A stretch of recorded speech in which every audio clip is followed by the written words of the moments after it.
明仔载是世界心理健康日哦。一份最新的调查是指出，讲有7%的民众认为工课压力对心理健康有负面的影响，有6%的民众是认为讲家庭甲工课真恶兼顾。民间团体是呼吁政府应该要提供心理健康假、亲子教育假，嘛互员工有春久的工时。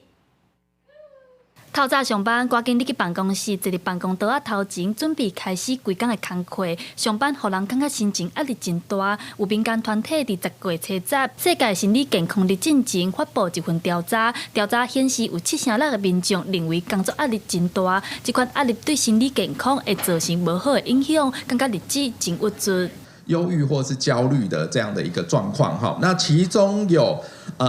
75.7%的填答者哈，他同意这一个选项。那这样的结果刚好可以呼应到在前一阵子公布的2023年亚洲心理健康指数的调查的报告啊，其中87%的台湾员工承受中高度的心理健康的风险。调查嘛发现，无共年岁族群面对压力嘛无共，亲像有将近6%的民众认为家庭甲工课恶兼顾是上大的压力来源，爱上班，佮爱烦恼囡仔、爸母、大家官等等，才做人爸母做囝儿是事责任，互人无法度专心处理家己的工课，嘛是压力来源之一。有将近60%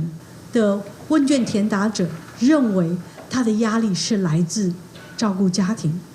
那这个照顾家庭，其实